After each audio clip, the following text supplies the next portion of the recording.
Good morning students. पिछले video में अपन ने वाटर की जो प्रॉपर्टीज वगैरह हैं उनके बारे में डिस्कस किया था। आज अपन अब नेक्स्ट पॉइंट के बारे में बात करेंगे, ओबेसिटी। तो आपको पता होना चाहिए ओबेसिटी होती क्या है। Obesity is that conditions when maximum fat is stored in the body. Maximum quantity में क्या स्टोर होगा? बॉडी के अंदर फैट स्टोर होगा। मैक्सिमम क्वांटिटी में बॉडी में फैट स्टोर होगा विच गिव बैड इफेक्ट, और अपनी बॉडी के ऊपर क्या इफेक्ट डालेगा? बैड इफेक्ट डालेगा on the body. This called obesity. तो ओबेसिटी की डेफिनेशन में क्या समझे अपन ने कि जो ओबेसिटी है उसके अंदर मैक्सिमम क्वांटिटी में अपनी स्किन की जो लेयर होती है, ड्रम होती है, उसके अंदर मैक्सिमम क्वांटिटी में क्या होने लग जाएंगे? फैट वगैरह स्टोर होने लग जाएंगे। जैसे ये अपनी स्किन है, तो स्किन की जो लेयर है उसके नीचे क्या होने लग जाएंगे? प्रोटीन्स वगैरह स्टोर, ओबेसिटी वगैरह मतलब फैट वगैरह स्टोर होने लग जाएगा। अब फैट वगैरह स्टोर होगा तो अपने ओबेसिटी हो जाएगी। तो ओबेसिटी के अंदर क्या बताया मैंने? Obesity is that condition that maximum fat is store in the body. Body के अंदर मैक्सिमम क्वांटिटी में फैट स्टोर होगा विच गिव बैड इफेक्ट, जो अपनी बॉडी के ऊपर क्या डालेगा? बैड इफेक्ट डालेगा, जिसको क्या बोलेंगे अपन? ओबेसिटी। ओबेसिटी के अंदर अपन बात करेंगे BMI। अब BMI होता क्या है? इसकी फुल फॉर्म है बॉडी मास इंडेक्स। अब बॉडी मास इंडेक्स क्या है? Body BMI is a body mass ratio with length of body. अब जैसे किसी पर्सन की ओबेसिटी है तो उसको मेजरमेंट करने के लिए अपन BMI का यूज करेंगे। तो BMI के अंदर बॉडी मास इंडेक्स देखा जाता है। तो बॉडी मास इंडेक्स के अंदर हम बात करेंगे, जो BMI है, बॉडी मास इंडेक्स है, वो लेंथ के बॉडी का अपना क्या होना चाहिए? मास होना चाहिए। अगर पर्सन की लेंथ ज्यादा है तो उसकी बॉडी का मास भी क्या होना चाहिए? ज्यादा होना चाहिए। तो रेशियो देखा जाता है लेंथ और बॉडी मास का। जो अगला है अपना, वह it is up to 25 kg पर एन स्क्वायर अंडर कंट्रोल। अगर 25 kg पर एन स्क्वायर है तो आप बोलोगे ये अपनी क्या है? कंट्रोल में ओबेसिटी। अगर 25 kg है, किसी में BMI आती है तो वो क्या है? अपने अंडर कंट्रोल में है। अगर when it limits is more than 30 kg पर n square then it is known as obesity condition. इसका मतलब क्या समझे कि अगर 30 kg से अबव है तो अपन किस कंडीशन में चले जाएंगे? ओबेसिटी की कंडीशन आ जाएगी।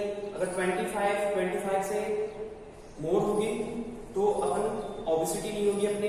तो ओबेसिटी के अंदर अपन मेजर करेंगे, BMI से ओबेसिटी को मेजर करेंगे। अब ओबेसिटी अगर किसी पर्सन में है तो उसके रीजन क्या है, मतलब क्या कारण है जिसके कारण से पर्सन को ओबेसिटी हुई है? तो ओबेसिटी के रीजन है, फर्स्ट रीजन है मोर कैलोरीज। उसकी जो डाइट्स वगैरह है उसके अंदर कैलोरीज की क्वांटिटी क्या है? बहुत ही ज्यादा होगी। फैट कंटेंटेड, डाइट के अंदर फैट की क्वांटिटी क्या है? ज्यादा है। नो एक्सरसाइज, इसका मतलब कि जो पर्सन है वो एक्सरसाइज वगैरह नहीं करता। Regular one type of life style, अगर पर्सन की लाइफ स्टाइल अगर एक जैसी रहेगी, जो डेली लाइफ स्टाइल है एक ही तरह की रहेगी, तो उसकी ओबेसिटी हो जाएगी। Thyroid is the another reason is in concept of obesity. Thyroid जो है, थायराइड ग्लैंड है, थायराइड से हार्मोन सीक्रेट करती है, उसकी वजह से भी अपन क्या होती है? ओबेसिटी होती है। अब ओबेसिटी है पर्सन के अंदर तो डिफरेंट तरह की बॉडी के अंदर क्या होंगी? डिजीज होंगी। अब ओबेसिटी से रिलेटेड डिजीज मैं बता रहा हूँ आपको। सबसे पहले हार्ट डिजीज, तो हार्ट से रिलेटेड डिजीज होने लग जाएगी, हार्ट अटैक वगैरह की प्रॉब्लम आने लग जाएगी, बीपी वगैरह की प्रॉब्लम आने लग जाएगी। इसके अलावा स्लीपिंग डिसऑर्डर, स्लीपिंग डिसऑर्डर का मतलब कि उसको नींद वगैरह नहीं आएगी। ब्रीथिंग प्रॉब्लम, सांस लेने में प्रॉब्लम आने लग जाएगी। इसके अलावा शुगर वगैरह हो जाएगी पर्सन को। तो ओबेसिटी के अंदर आपने क्या पढ़ा कि ओबेसिटी क्या है कि बॉडी मास का रेशियो है BMI के अंदर। तो ये मैक्सिमम क्वांटिटी में अगर बॉडी के अंदर फैट स्टोर रहेगा तो अपनी बॉडी के अंदर क्या होगी? ओबेसिटी होगी। और ओबेसिटी को मेजर करते हैं BMI से। तो BMI के अंदर मैंने अभी आपको बताया 25 kg से अप रहेगा तो अपनी जो ओबेसिटी है कंट्रोल में रहेगी। अगर 30 kg से अबाउ है तो अपन किसके शिकार बनेंगे, ओबेसिटी हो जाएगी अपने। और ओबेसिटी के जो मेन सिम्टम है कि ओबेसिटी अगर अपनी बॉडी में है तो इससे बैड इफेक्ट क्या पड़ेंगे, तो मैंने अभी बताया था आपको कि अगर डाइट वगैरह ज्यादा लेते हैं तब ओबेसिटी होती है अपनी बॉडी में। इसके अलावा फैट वगैरह ज्यादा होगी डाइट में तब ओबेसिटी होगी, एक्सरसाइज वगैरह नहीं करेंगे तब ओबेसिटी होगी। इसके अलावा रेगुलर वन टाइम की जो लाइफ स्टाइल रहेगी उसकी वजह से भी अपनी क्या होती है, ओबेसिटी होती है। अब ओबेसिटी से रिलेटेड डिजीज मैंने बताई आपको कि जो हार्ट से रिलेटेड डिजीज होगी, शुगर हो जाएगी पर्सन के। इसके अलावा स्लीपिंग डिसऑर्डर होगा और ब्रीथ लेने में क्या होगी, प्रॉब्लम होगी।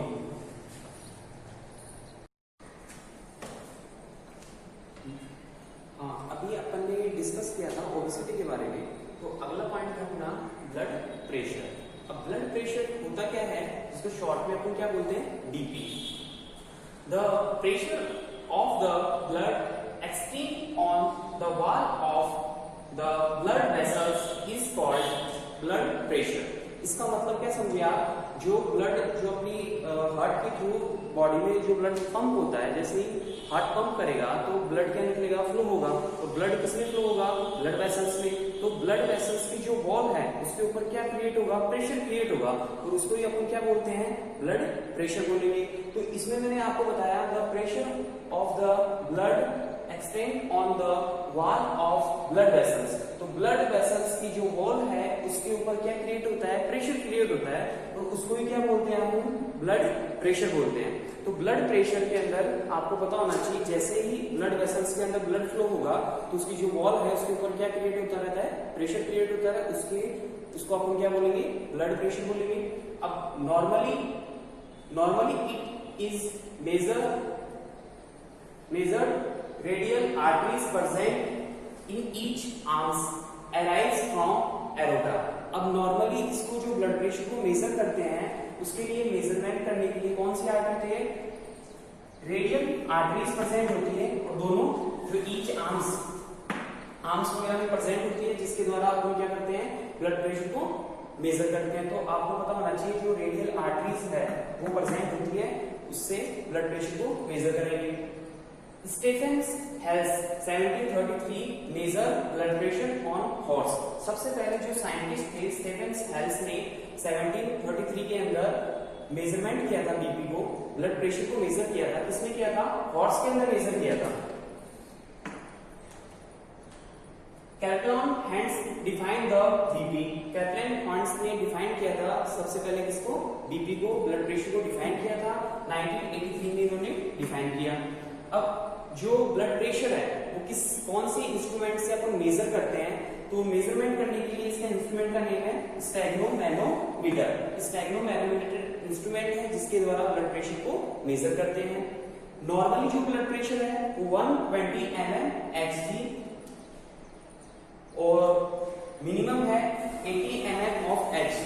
तो आप देखो नॉर्मली जो ब्लड प्रेशर है 120 और 80 के बीच का रेशियो होता है नॉर्मली जो ब्लड प्रेशर होता है। जो हाई ब्लड प्रेशर की बात करेंगे तो 140 mmHg और 90 mmHg होता है। तो इसमें दो डाटा दिए हुए हैं आपको, एक तो 120 है और 80 है। तो जो 120 वाला डाटा है जिसको बोलते हैं अपन क्या, सिस्टोलिक, और 80 वाले डाटा को क्या बोलते हैं, डायस्टोलिक। अब सिस्टोलिक और डायस्टोलिक का मतलब क्या है वो अपन देखेंगे। तो सिस्टोलिक बीपी का मतलब क्या होगा, systolic BP it is the value, ये किसकी वैल्यू है, of the pressure of the blood pressure x tends on the arterial wall when blood is being pumped into the by ventricle during ventriculation systoles। इसका मतलब आपने क्या समझा कि जैसे ही अपने हार्ट के अंदर 4 चैम्बर होते हैं, तो जो नीचे वाले 2 चैम्बर है जो अपना वेंट्रिकल्स हैं, तो वेंट्रिकल्स क्या होंगे, कॉन्ट्रैक्ट होंगे। जैसे ही वेंट्रिकल कॉन्ट्रैक्ट होंगे तो वेंट्रिकल से क्या निकलेगा, ब्लड फ्लो होगा। अब ब्लड जैसे ही पास होगा तो एरोटा के ऊपर प्रेशर क्रिएट होगा, और एरोटा के ऊपर जो प्रेशर क्रिएट होता है, जैसे ही हार्ट कॉन्ट्रैक्ट होते ही प्रेशर जो क्रिएट होता है उसको बोलेंगे सिस्टोलिक बीपी। और सिस्टोलिक बीपी हमेशा डाटा सिस्टोलिक का डायस्टोलिक के कंपेयर में क्या होता है, मैक्सिमम होता है, क्योंकि ब्लड का वहां पे प्रेशर मैक्सिमम होता है। सिस्टोलिक बीपी के डाटे हैं की बात करेंगे 120 mm Hg। अब 120 mm Hg प्रेशर को मेजरमेंट करने के लिए डिफरेंट टर्म्स यूज करते हैं। तो mm का मतलब हो गया मिलीमीटर और Hg का मतलब मरकरी, तो मिलीमीटर मरकरी है 120। इसके बाद में बात करेंगे डायस्टोलिक बीपी। अब डायस्टोलिक बीपी क्या होगी कि जैसे ही वेंट्रिकल कॉन्ट्रैक्ट होगा और कॉन्ट्रैक्ट होने के बाद में वापस से क्या होगा, रिलैक्स होगा, और रिलैक्स कंडीशन में ब्लड का प्रेशर बहुत ही कम होगा। तो जो इसके डाटा है वो भी अपने को बहुत ही कम मिलेंगे। तो 80 mm Hg की बात करेंगे। डायस्टोलिक बीपी के अंदर the pressure of the blood exceeds on the arterial wall when the ventricles are undergoing का मतलब कि जैसे ही वेंट्रिकल्स को कॉन्ट्रैक्ट हुए और वापस से रिलैक्स कंडीशन में आएंगे उस टाइम पे उन जो ब्लड का फ्लो है वो काफी स्लो रहेगा। तो स्लो रहेगा तो वो अपनी कौन सी बीपी आ गई, डायस्टोलिक बीपी। तो ब्लड प्रेशर के अंदर आपको सबसे इंपॉर्टेंट चीज है ब्लड प्रेशर की डेफिनेशन। ब्लड प्रेशर होता क्या है, क्योंकि ब्लड का जो प्रेशर क्रिएट होगा कहाँ पे क्रिएट होगा, ब्लड वेसल्स की वॉल्स के, ब्लड वेसल्स के ऊपर वॉल के ऊपर जो प्रेशर क्रिएट होगा उसको क्या बोलेंगे अपन, ब्लड प्रेशर बोलते हैं। ब्लड प्रेशर को सबसे पहले मेजर किसने किया, स्टीफन हेल्स ने किया था, पॉट्स के अंदर किया था। ट्रम्प किसने दी थी, कोलबर्न हैंड्स ने। इसके अलावा ब्लड प्रेशर को इंस्ट्रूमेंट कौन सा है मेजरमेंट करने के लिए, बीपी को मेजरमेंट करने के लिए instrument steno manometer. Normally BP 120 80 होगी, हाई बीपी की बात करेंगे 140 90 होगी। इसके बाद में मैंने बात बताई आपको सिस्टोलिक बीपी। सिस्टोलिक का मतलब क्या होगा कि सिस्टोल का मतलब जैसे ही हार्ट वेंट्रिकल कॉन्ट्रैक्ट होंगे तो ब्लड क्या निकलेगा, प्रेशर से बाहर निकलेगा। ब्लड प्रेशर से बाहर निकलेगा तो जो सिस्टोलिक बीपी है वो कितनी आएगी, 120 mm Hg आएगी। mm Hg का मतलब millimetre mercury.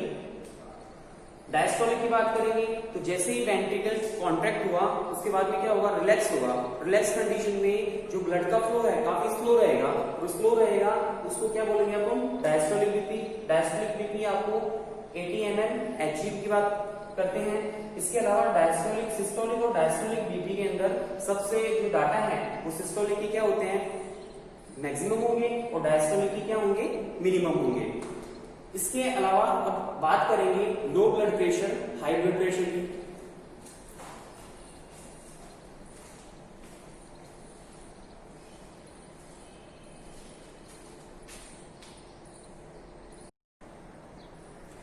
High blood pressure, तो हाई ब्लड प्रेशर का मतलब क्या होगा कि जो ब्लड है वो ब्लड वेसल्स के अंदर प्रेशर से क्या होगा, फ्लो होगा। तो हाई ब्लड प्रेशर की कंडीशन में अपना सिस्टोलिक और डायस्टोलिक दोनों क्या होंगे, हाई होंगे। तो सिस्टोलिक के अंदर आपको पता होना चाहिए कि सिस्टोलिक जो मैंने 120 बताई थी उससे हाई हो जाएगा। इसके अलावा जो डायस्टोलिक बताई थी मैंने 80, तो 80 भी नंबर भी क्या हो जाएंगे, हाई हो जाएंगे। हाई ब्लड प्रेशर के अंदर जो ब्लड वेसल्स के अंदर जो ब्लड फ्लो होगा वो काफी स्पीडली होगा, काफी फास्ट होगा, उसको क्या बोलेंगे आपको, हाई ब्लड प्रेशर।